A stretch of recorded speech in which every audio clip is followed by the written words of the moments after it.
얼마 전에 며칠 전이죠. 저희 막내 주민이가 사고로 오른발을 다치는 일이 있었습니다. 우는 주민이를 안고 병원으로 운전해 가서 이머전시 룸으로 들어가서 한 이머전시 룸에서만 한 1시간 정도 기다렸던 것 같아요. 그리고 이제 트리아지 널스를 보고 의사 선생님을 보고 엑스레이를 찍고 또 기다리는 시간이 또 한 2시간 정도 된 것 같아요. 이렇게 한 3시간 정도가 지났는데 3시간이 있는 동안 사실은 주민이가 계속 자줘서 너무나 감사했죠. 그렇지만 제 마음속에는 빨리 엑스레이를 찍고서 주민이의 발이, 오른발이 조금 다쳤었는데 금이 가지 않길, 부러지지 않길 계속 이제 간절히 기도하면서 기도하며 기다렸던 시간이 있었습니다. 저야 이게 고작 3시간 남짓한 시간이었는데요. 사실은 오늘 김세희 사모님 읽어주신 이 스토리에서 나오는 그 회당장 야이로와 그다음에 혈루병에 걸린 그 여인은 수년 동안 야이로는 딸의 건강 때문에, 그리고 여인은 자신의 병 때문에 힘들어하며 살았을 것입니다. 이 시간에 좀 물론 이 스토리에서 얘기하는 것이 물론 이분들의 병이 고쳐지고 하는 것이지만 너무 빨리 시선을 그곳으로 돌리지 말고 회당장 야이로가 지금 이 스토리가 나오는데, 이 스토리는 사실은 빙산의 일각이거든요. 그러면 이 스토리가 나오기 전에 이분들의 일상은 어땠는지 한번 돌아보는 시간을 가졌으면 좋겠습니다. 자신의 딸이 이름 모를 병에 걸려서 아파하는 것을 지켜보아야 했던, 물론 뭐 약도 찾고 명의도 찾고 그랬겠죠. 그렇지만 고쳐지지 않고 병이 계속해서 악화되는 것을 지켜보아야 했던 회당장 야이로의 일상은 어땠을까요? 딸이 아파서 누워있는데 회당장이죠. 그럼 회당 일을 봐야 되는데 그 회당 일들이 손에 잡혔을까요? 그리고 하루에 2끼나 3끼 정도를 먹어야 되는데 그 밥을 편안하게 먹을 수 있었을까요? 친구들과 그리고 가족들과 그 명절이 있고 또 회당에서 일하는 그런 절기나 이럴 때 일을 해야 되는데, 그때 사람들을 만나야 되는데 사람들을 잘 대할 수 있었을까요? 또 여행을 다닐 수 있었을까요? 혈루병에 걸린 여인도 마찬가지입니다. 사랑하는 가족과 격리되고 혼자 살아가야 하는 외로운 삶이었을 것 같아요. 밥은 어떻게 먹고 살았을까 고민이 되었습니다. 이 여인의 하루는 어땠을까 생각해 보았습니다.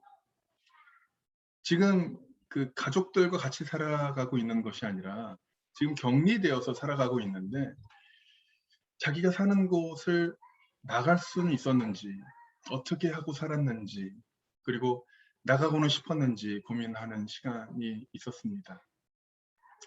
공통점은 이들은 간절했다는 것이죠. 자기 딸의 건강이 회복되는 것, 그리고 자신의 지병이 회복되는 것 때문에 이들은 너무나 간절했습니다. 이들은 간절하게 하는 문제가 있었기 때문에 사실은 이들의 일상은 파괴되었다고 얘기해도 과언은 아닐 것입니다. 평소대로 살아갈 수가 없었죠. 포기하고 싶은 마음이 간절했을 수도 있습니다. 포기하고 싶은 마음이라기보다는 딸의 병이 고쳐지지 않을 것 같다라는 마음, 그리고 자신의 지병이 고쳐지지 않을 것 같다라는 마음이 분명히 있었을 것입니다. 그렇지만 포기할 수 없었던 것은 사랑하는 딸이기에, 그리고 이 여인 같은 경우는 다른 사람들과 같이 살아갈 수 있다면 이라는 생각을 가지고 포기하지 않고 살아왔던 것 같습니다. 사랑하는 딸이기에 그의 딸이 다른 아이들처럼 건강하게 뛰어놀며 학교도 다니고 자라길 간절히 바랐겠죠. 그리고 여인도 인간답게 하루라도 살아보기 위해서 하루하루를 꾸역꾸역 살았을 것입니다. 역설적으로 보면 그들은 너무나 간절했기 때문에 일상을 다른 사람들과 평범하게 그 평범한 일상답게 살지 못했습니다. 이렇게 살던 이들에게 예수님에 대한 소식이 전해집니다. 눈먼 자를 고치시고 죽은 자를 일으키신다는 그 소문이 이들에게 들려집니다. 혹시라는 생각이 들었겠죠. 혹시 나의 딸이, 나의 병이 고쳐질 수 있지 않을까라는 마음으로 예수님께 향했다고 생각합니다. 그 간절한 마음을 가지고 이들은 예수님을 찾아갔습니다. 회당장 야이로는 예수님을 찾아와 자초지종을 이야기하고 그리고 예수님과 함께 자신의 집으로 향합니다. 딸이 병이 낫는 것을 기대하지 않았을까요? 조금은. 그래서 빨리 가고 싶었겠죠. 근데 예수님의 발걸음이 멈춰지는 사건이 이제 일어납니다. 혈루병으로 고생하던 여인이 예수님의 옷자락을 만지고 치료가 되었는데 병이 나았는데 이것을 그냥 지나갈 수도 있었는데 예수님이 지나가지 않으시고 이 여인을 부르시고 나오라고 이야기하시고 이 여인과 계속 이렇게 대화를 나누는 것이었어요. 야이로의 입장에서 어땠을까요? 전 굉장히 힘들었을 것 같습니다. 마지막 희망이었고 마지막 힘을 내서 예수님을 찾아왔고 사실은 이 발걸음들이 사실은 어려운 발걸음이었는데 이 멈춤이라는 시간은 굉장히 이 야이로에게는 힘들었을 것 같습니다. 그리고 그것보다 더 나아가서 엎친 데 덮친 격으로 들려오는 소식은 자신의 딸이 죽었다는 소식입니다. 딸을 살릴 수 있다라는 마음에 있는 힘 없는 힘을 짜서 살아왔던 그 야이로에게 그 한 가닥 희망이 사실 사라진 것입니다. 딸을 살릴 수 있다는 마음은 온데간데 없어지고 이제는 안 돼 라는 마음이 이젠 끝났구나 라는 마음이 엄습했을 것입니다. 어땠을까요? 저는 야이로가 딸의 소식을 듣고 주저앉았을 것 같아요. 평생을 아니 평생이 아니라 반평생을 딸을 고치고자 하는 마음으로 그 딸이 행복해지고 딸이 건강해지고자 하는 마음으로 살아왔던 야이로에게 딸의 죽음의 소식은 하늘이 무너지는 소식이었겠죠. 주저앉았을 것 같습니다. 울었을 것 같아요. 예수님은 어땠을까요? 예수님도 야이로와 함께 주저앉아서 그리고 같이 울었을 것 같습니다. 야이로는 이젠 끝났어라는 마음을 가지고 울었겠죠. 그렇게 우는 야이로와 함께 같이 울며 두려워하지 말고 날 믿어. 내가 내 딸을 살릴 거야 라고 이야기하십니다. 걱정하지 마. 내가 너의 딸을 살릴 거야 라고 야이로를 위로하십니다. 그리고 이제 주저앉아있던 야이로를 부축해서 일어나셨겠죠. 그리고 다시 뚜벅뚜벅 야이로의 집으로 걸어가셨습니다. 제 생각에는 이 시간에 야이로와 예수님이 대화를 하셨다면 어떤 이야기를 했을까라는 생각을 해보았습니다. 물론 거리가 좀 있었죠. 거리가 좀 있고 몇 시간이라도 며칠이라도 같이 시간을 보내야만 했다면 어떤 이야기들을 했을까? 야이로는 예수님에게 어떤 이야기를 했을까라고 고민해 보았습니다. 지금까지 힘든 이야기를 좀 하지 않았을까요? 회당장이었기 때문에 그런 지위에 있었기 때문에 하지 못했던 그리고 아내에게도 하지 못했던 이야기들을 예수님께 하지 않았을까라는 생각을 해보았습니다. 예수님이 야이로의 이야기를 들으셨겠죠. 계속 들으시며 같이 울며 걸으셨던 것 같습니다.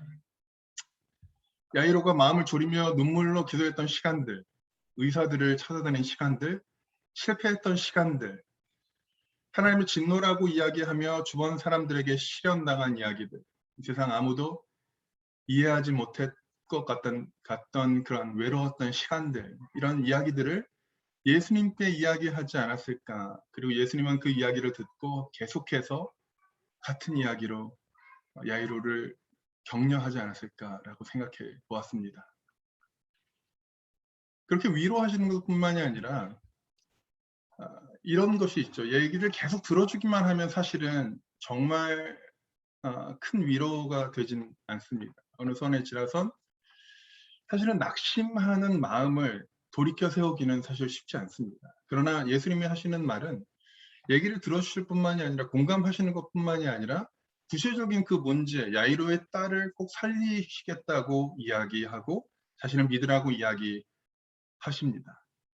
이런 말을 들으며 자기 감정에 계속해서 집착했던 야이로가 계속해서 하나님의 말씀 쪽으로 마음이 움직이기 시작하지 않았을까라는 생각을 해보았습니다. 예수님과 야이로, 그리고 그 무리가 야이로의 집에 도착했을 때는 사실은 벌써 장례를 치르기 위한 준비가 한창이었던 것으로 예상이 됩니다. 가족들도 야이로의 집에서 일하는 사람들도 슬프게 울고 있었고 뭐 이런 준비를 해야 되니까 굉장히 분주하게 장례 준비를 했을 것이죠. 어떻게 보면 사람이 죽으면 당연하게 받는 수순이라고 생각합니다. 누가 봐도 이들의 하는 행동에는 사실은 문제가 없죠. 그러나 예수님이 이들의 행동에 문제를 제기합니다. 이 아이가 죽은 것이 아니라 자는 것이다 라고 이야기합니다. 비웃는 사람들이 있었죠. 무슨 말을 하는 것이냐, 죽었다는 것을 너무나 잘 알고 있었고 아이가 죽은 것을 확인한 사람들도 그 자리에는 있었을 것입니다. 그러나 그 사람들을 무시하고 아이가 죽어있는 방으로 들어가서 소녀의 손을 잡고 일어나라 라고 이야기하시고, 그리고 그 이야기를 들은 아이가 예수님의 손을 붙잡고 일어납니다. 어떻게 보면 야이로가 예수님께 부탁드렸던 그 방법으로 예수님의 손을 내 딸에 얹어주셔서 내 딸을 살려주십시오라고 했던 그 소원을 그대로 들어주시는 것입니다.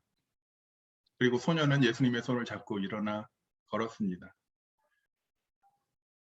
제 생각에는 야이로가 자신의 딸을 꼭 껴안고 서로 흐느껴 울었을 것입니다. 얼마나 기쁘고 행복했을까. 가족들에게 그리고 지인들에게 알리고 싶고 또 자랑하고 싶고 내 딸아이가 살아났다는 것을 이야기하고 싶었을 것입니다. 평생이 아니라 오랜 기간 동안 자신을 간절하게 했던 이런 문제가 풀림으로 인해서 다른 사람에게 이야기하고 아내에게, 친족에게, 또 사람들에게 또 잔치를 하고 싶고 수많은 것을 하고 싶었을 것입니다. 그러나 예수님은 야이로에게 먼저 음식을 주라고 이야기하십니다. 딸과 함께 밥을 먹으라는 이야기죠. 이것은 딸도 물론 죽었다 살아났기 때문에 허기져서 밥을 먹어야 하지만 사실은 야이로도 많이 여위었겠죠. 여행을 하는 동안 잘 먹지 못했을 것입니다. 아니 지금까지 살아오는 동안 딸이 아팠을 때만큼은 끼니를 잘 먹지 못했을 것 같습니다. 야이로도 딸도 기운을 차리려면 우선 밥을 먹어야 합니다. 죽음에서 살아난 소녀는 일상으로 돌아가기 전에 조금 쉬어야 합니다. 사랑하는 딸 걱정으로 많이 지쳐있는 야이로도 밥을 먹고 좀 쉬어야 합니다. 일상의 회복은 사실 여정이지 한 번 약을 먹고 완치되는 것이 아닙니다. 야이로와 혈루병 걸렸던 여인의 일상의 회복의 여정은 노력해도 되지 않는, 그래서 무기력해진 나, 그리고 그렇게 무기력한 몸을 이끌고 겨우 예수님께 나오는 것으로 시작되어집니다. 그런데 예수님은 그 자리에서 바로 병을 고쳐주시기도 하고요. 뜸을 좀 들이신 다음에 고쳐주시기도 합니다. 이 말은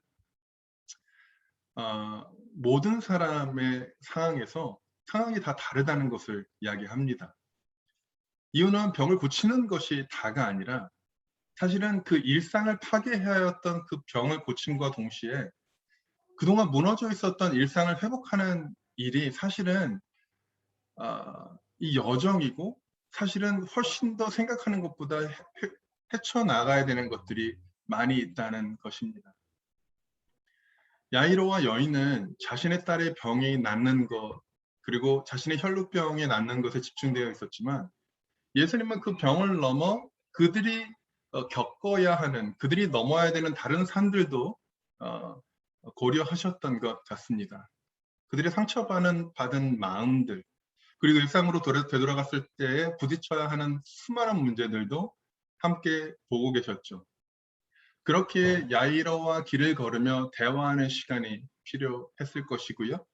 여인을 군중 속에서 불러내어서 그 여인이 병이 고쳐졌다는 것을 그 여인만 아는 것이 아니라 모든 사람들의 앞에서 확인시켜 주었어야만 했습니다. 사랑하는 디딤돌 교회 성도 여러분, 우리는 사실은 알든 모르든 모르는 사이에 어떻게 보면 너무나 열심히 살아야 하기 때문에, 그리고 우리의 일상이 그렇죠. 열심히 하루하루를 살아가야 되기 때문에 사실은 우리들의 삶 속에 간절한 문제들이 한 개만 있으면 좋겠는데 여러 가지 문제들이 있는 것 같아요. 저희들이 아이들을 바라보면서 저희들이 간절한 문제들이 있겠죠. 그리고 직장 생활을 하느라, 그리고 직장에 관한 간절한 문제들이 있을 것입니다. 그리고 우리를 누르는 다른 많은 자질구레한, 그러다 우리들을 간절하게 만드는 문제들이 있다는 것입니다. 우리들이 알든 모르든 그런 간절한 문제 때문에 사실 많이 지쳐 있는 것 같습니다. 어쩌면 우리의 일상의 회복은 우리를 간절하게 만드는 문제들 때문에 하나님께 나오는 것으로 시작되어집니다. 그러나 우리가 기억해야 할 것은 그것은 시작에 불과하다는 것입니다. 분명히 우리를 간절하게 만드는 문제들을 하나님께서 해결해 주실 것입니다. 그리고 해결해 주신다는 믿음으로 기도해야 한다고 생각합니다. 왜냐하면 그 저희들을 간절하게 만드는 그 문제들이 해결되지 않으면 사실은 그 뒤에 하나님이 해야 되실 것을 하지 않으세요. 저희들이 너무나 간절해했는데 하나님께서 저희들을 가르치시고 저희들에게 교육시키시고 저희들을 회복시키실 수 없으세요. 그래서 저희들이 간절하게 많은 문제들을 하나님이 풀어주십니다. 그러나 그 간절한 문제들이 풀어질 때 저희들이 기억해야 하는 것은 그 간절한 것이 풀어졌다고 기뻐해야 되는 마음이 있어야겠죠. 그렇지만 그때부터 하나님께서는 저희들의 일상을, 저희들의 삶을 회복시켜가는 그런 프로세스를 밟아 가실 것입니다. 어떻게 보면 야이로는 많이 주눅 들어 있고 우울해져 있고 힘들어져 있었겠죠. 그렇기 때문에 예수님과 대화하며 그 주눅 들어 있는 그 실체를 바라보는 일들이 필요했습니다. 여인도 마찬가지였겠죠. 대인 기피증이 있었겠죠. 그렇기 때문에 대인들 앞에 나와서, 다른 사람들 앞에 나와서 다른 사람들이 그 여인을 인정하는 그런 일이 필요했다는 것입니다. 그래서 여러분들이 이번 하루 그리고 한 주를 살아갈 때 여러분들을 간절하게 만드는 것들을 가지고 예수님을 찾아가 그분께 기도하시고 이야기하십시오. 그분이 여러분들의 기도를 들어주실 것입니다. 그리고 그 이야기를 들으신, 그리고 그 문제가 풀릴지라도 간절한 문제가 풀렸을 때에 하나님께 나아가 그럼 이제부터는 하나님 어떻게 살아야 합니까? 저의 많은 이야기들을 들어주시며 저의 많은 이야기를 함께 해주시는 그 예수님께 나아가 그분과 대화하며 그분과 함께하며 그분이 저희들의 일상을 계속해서 회복하여 주시는 것을 경험하시길 주님의 이름으로 축복합니다. 함께 기도하겠습니다. 하나님, 저희들을 너무나 사랑하시고 저희들을 택하여 주시고 저희들을 하나님의 자녀로 불러주신 건 너무나 감사합니다.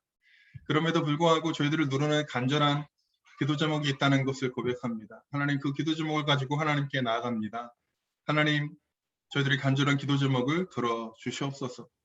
그리고 그 간절한 기도 제목들 들어주셨을 때에 저희가 그것이 끝이 아니라 시작이라는 것을 알게 하여 주시고 여정을 시작하게 하여 주시옵소서. 그런 여정 가운데서 힘들었던 이야기를 하나님께 하게 하시고 외롭고 어려웠던 이야기를 하나님께 하게 하여 주시옵소서. 그래서 더 이상 주눅 들고 외롭고 혼자 살아가는 것이 아니라 당당하게 하나님의 사람들과 이 세상을 조금 더 누리며, 일상을 조금 더 누리며 살아갈 수 있게 되도록 주님 인도하여 주시옵소서. 이 시간 우리 주 예수 그리스도의 이름으로 기도했습니다. 아멘.